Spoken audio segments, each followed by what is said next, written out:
तो इसमें 8 प्रकार की तपस्या भगवान बताते हैं। इस श्लोक में 8 प्रकार की तपस्या है। पहली तपस्या है देव पूजा, दूसरा द्विज पूजा, तीसरा गुरु पूजा और चौथा प्राज्ञ पूजा। फिर 5वां है शौच यानी पवित्रता और छठा है आर्जवम यानी सरलता और 7वां है ब्रह्मचर्य और 8वां है अहिंसा। तो इसमें एक सरलता का बिंदु हम लेना चाहते हैं। सरलता, इस शारीरिक तपस्या में अगर हम सरलता की बात करते हैं तो शारीरिक आवश्यकताओं को कम करना। सरलता का मतलब क्या है, मैं इसको पढ़ के सुनाऊंगा। यहाँ पर श्री कृष्ण कह रहे हैं कि सरलता शारीरिक तपस्या है। सरलता का अर्थ है कि हमें अपने जीवन की आवश्यकताओं को अत्यंत सरल बनाना चाहिए। भागवत के दूसरे स्कंध के अंतर्गत अध्याय संख्या 2 में उपदेश मिलता है कि व्यक्ति को इस जगत में रहते हुए जीवन की न्यूनतम आवश्यकताओं के लिए प्रयत्न करना चाहिए। उसे अवांछित वस्तुओं के लिए कभी कोई प्रयत्न नहीं करना चाहिए, क्योंकि ऐसे सारे प्रयास कठोर श्रम के अतिरिक्त और कुछ नहीं होते हैं। यदि लेटने के लिए जमीन है तो पलंग तथा गद्दों की क्या आवश्यकता है। यदि व्यक्ति अपनी बाहें का उपयोग कर सकता है तो फिर तकिए की क्या आवश्यकता है। यदि हथेलियों का प्रयोग हो सकता है तो तरह तरह के बर्तनों की क्या आवश्यकता है। यदि वृक्षों की छाल उपलब्ध हो तो फिर वस्त्र की क्या आवश्यकता है। तो भागवत 2:2-4 के तात्पर्य में श्रील प्रभुपाद लिखते हैं, शरीर की रक्षा तथा सुविधा के लिए व्यर्थ ही जीवन की आवश्यकताएं नहीं बढ़ा लेनी चाहिए। ऐसे ही भ्रामक सुखी की खोज में मानव शक्ति व्यर्थ नष्ट हो जाती है। लेकिन इसका अर्थ ये भी नहीं है कि मानव सभ्यता पलटकर पशु जीवन बिताने लगे। अब जैसे कहा गया कि अगर हाथों से काम चल जाए तो बर्तन की क्या आवश्यकता है, तो हम जो है बर्तन ही का प्रयोग ना करें। अगर भुजा है तो तकिए की क्या आवश्यकता है। इसका ये मतलब नहीं कि अब तकिए का प्रयोग ना करें, हम अपने हाथ पे ही तकिया बनाए, है ना। तो इसका ये मतलब नहीं है। इसका अर्थ ये नहीं है कि मानव सभ्यता पलटकर पशु जीवन बिताने लगे या कि मनुष्य नंगा होकर जंगलों में विचरण करने लगे और शिक्षा तथा नैतिकता की भावना से हो जाए। यहाँ पर श्रील सुखदेव गोस्वामी ने विचार व्यक्त किया है कि मानव शक्ति का उपयोग आत्म साक्षात्कार के लिए ही किया जाना चाहिए। तो इसका मतलब ये है कि शारीरिक आवश्यकता में जो है जितने कम से कम प्रयत्न करना पड़े और आवश्यकता पूरी हो जाए, तो वो जो है शारीरिक तपस्या कहलाती है ना। कि हम आवश्यकताओं को बढ़ाएं नहीं। इसका मतलब यही है कि हमें शरीर में जो है वस्त्रों की आवश्यकता है ना। अब वस्त्र हमें बड़ी आसानी से मिलते हैं। अब अगर मान लो कोई कहे कि हम पेड़ की छाल पहने, तो पेड़ की छाल पाने के लिए ज़्यादा परिश्रम करना पड़ेगा। तो पहले पेड़ की छाल लोग पहनते थे और वस्त्र पाने के लिए उनको परिश्रम करना पड़ता, तो पेड़ की छाल पहने। लेकिन अब जो है हमें वस्त्र आसानी से मिल रहे हैं और पेड़ की छाल आसानी से मिलता है। हम पेड़ की छाल पहने या मृग चर्म पहने। अब मृग चर्म कैसे मिले, तो पहले मृग चर्म मिलता था आसानी से और वस्त्र आसानी से नहीं मिलते थे, है ना।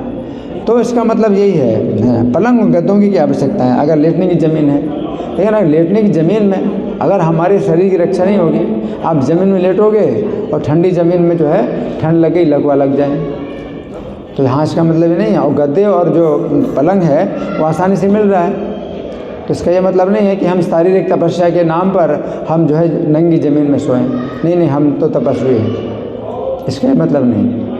इसका मतलब यह है कि शारीरिक आवश्यकताओं की पूर्ति में कम से कम प्रयत्न करना पड़े, तत्प्रयास हो न कर्तव्यो यत आयु भी है परम। उस प्रकार का प्रयास नहीं करना चाहिए जिसमें कि आयु हमारी चली जाए और हम भगवान का भजन न कर पाएँ। इसका मतलब है सरलता का मतलब है शरीर की आवश्यकताओं को कम करना, अपने शरीर की आवश्यकता नहीं बढ़ाना, है ना। तो वस्त्र जो है बड़ी आसानी से मिल जाता है हमें, है ना। तो वस्त्र जो है अब वो नहीं कि वो बहुत भड़कीले वस्त्र हमें चाहिए, ये पहनना वो पहनना, ये वाला सिल्क वो वाला सिल्क पहनना, है ना। तो जीवन की आवश्यकता जो है जिस प्रकार से पूरी होती है ना। तो हाँ, भोजन के लिए भी इसी प्रकार से। अब ये नहीं कि हम अब कच्चा भोजन शुरू कर दें खाना है। अभी हमें पका हुआ भोजन मिल रहा है और वो सुपाच्य होता है, वो पच जाता है आसानी से। अब हम कहें कि नहीं, तपस्या के नाम पर हम जो है कच्चा अनाज चबाएँ, कच्चे चने चबाएँ, हम तो तपस्या कर रहे हैं, है ना। तो इस प्रकार की जो तपस्या है तो वो भगवान नहीं बता रहे हैं। तपस्या का मतलब यह है कि सरलता तपस्या है, शारीरिक तपस्या है। तो शारीरिक तपस्या में क्या है कि हमारी आवश्यकताएं सरल हमें बनानी है, अपनी आवश्यकताओं को कम करना है, अपनी आवश्यकताओं को सरल बनाना है, अपनी आवश्यकताओं को बहुत जटिल नहीं बनाना है ना। ये नहीं है कि शरीर की आवश्यकता है ना। तो जैसे कि अब जो है मुझे दिन में 2 बार 3 बार 5 बार कपड़े बदलते रहेंगे, हमें तो ये कपड़े चाहिए, वो चाहिए, 5 बार कपड़े बदल रहे हैं, ये मतलब नहीं है ना। तो दिन में 1 बार हमने कपड़े पहन लिए और दूसरे दिन जो है धुले हुए कपड़े पहने हैं, तो दिन में 1 बार भी कपड़े अगर बदलते हैं तो वो भी जो है मतलब पर्याप्त है। तो इसका मतलब यही है ना, कि शरीर की जो आवश्यकताएं हैं, है ना, तो बड़ी आसानी से अगर हमें प्राप्त हो रही हैं तो हम जो है उनको आवश्यकताएं बढ़ाएं नहीं, उन आवश्यकताओं को बढ़ाने में हम अपना जो है प्रयास करते हैं, तो ना आसानी से प्राप्त हो जाए। यदृच्छा लाभ संतुष्टो, अगर अपने आप प्राप्त हो जाता है, किसी चीज़ की प्राप्ति हो जाती है, उसमें हम संतुष्ट रहें। और भगवान अपने भक्तों की आवश्यकताएं पूरी करते हैं। अगर भगवान का भजन करते हैं तो वस्त्र की और भोजन की आवश्यकता जो है भगवान पूरी करते हैं। भक्तों को जो है चिंता नहीं करना चाहिए, भोजन और वस्त्र की आवश्यकता जो है भगवान पूर्ति करते हैं, आप भजन में लगे रहो, है ना। लेकिन नहीं, हम जो है भोजन जो है इसमें हमें और चाहिए, ये मसाला चाहिए, ये वो मसाला चाहिए, ये मिर्च चाहिए, ये स्वाद चाहिए, वो स्वाद चाहिए, ये आज भोजन अच्छा नहीं, ये नहीं, ये। तो इस तरह से जो है अपने भोजन की आवश्यकताएं बढ़ाते जाते हैं, वस्त्रों की आवश्यकताएं बढ़ाते जाते हैं, है ना।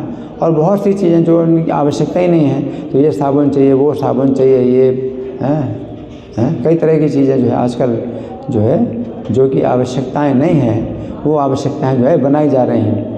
आजकल का एडवर्टाइजमेंट इस तरह का है कि जो सब लोग समझे कि हाँ ये मुझे तो आवश्यकता है, ये तो मेरी आवश्यकता है, वो ऐसा एडवर्टाइजमेंट करते हैं।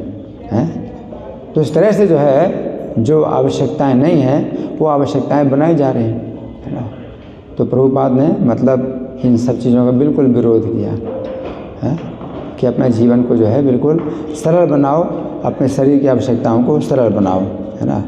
तो इस प्रकार से आर्जवम, तो मन की भी सरलता होती है, वाणी की भी सरलता होती है, तो वो भी तपस्या है। लेकिन यहाँ पर शरीर की सरलता है, शरीर की आवश्यकताएं सरल बनाना शारीरिक तपस्या है। उसी प्रकार से उसी प्रकार से जो है गुरु की पूजा है, तो गुरु की पूजा में आध्यात्मिक गुरु भी आ जाते हैं, और गुरु का मतलब अपने से सीनियर हैं या अपने से सम्मानित हैं, माता पिता भी आ जाते हैं। और प्राज्ञ की पूजा अलग है, गुरु की पूजा के अंतर्गत आध्यात्मिक गुरु की पूजा भी होता ही है, और जो है हमारे भौतिक जीवन में भी जो सम्मानित होते हैं माता पिता हैं या अपने से और भी सम्मानित होते हैं, जो वरिष्ठ होते हैं, तो उनकी पूजा आती है। और प्राज्ञ पूजन भी शारीरिक तपस्या है।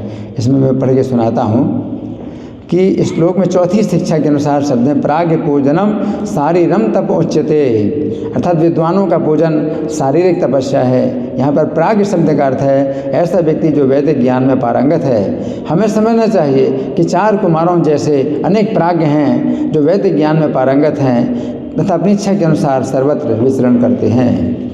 तो यहाँ पर श्री कृष्ण कह रहे हैं कि प्राज्ञों का पूजन शारीरिक तपस्या है। भागवत चौथे स्कंध के अंतर्गत अध्याय संख्या 22 में वर्णन आता है कि जिस समय संपूर्ण प्रजा के बीच में पृथु महाराज बैठे हुए थे, उस समय सूर्य के समान तेजस्वी 4 कुमार आए। उन चारों कुमारों के तेज को देखकर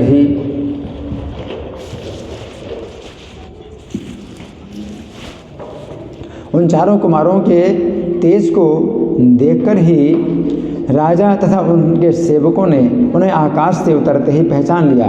चारों कुमारों को देखते ही पृथु महाराज उनके स्वागत के लिए आतुर हो गए।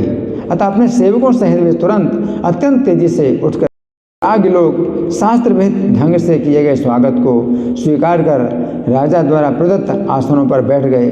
तो राजा ने गौरव के वशीभूत होकर उन्हें तुरंत अपना मस्तक नवाया। इस प्रकार राजा ने चारों कुमारों की पूजा की।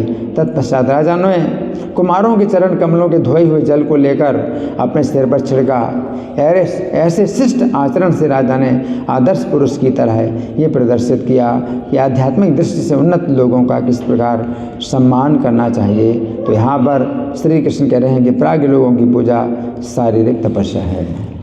हरे कृष्णा। धन्यवाद। ग्रंथराज श्रीमद् भगवद गीता की जय। श्रील प्रभुपाद की जय। हरे कृष्णा।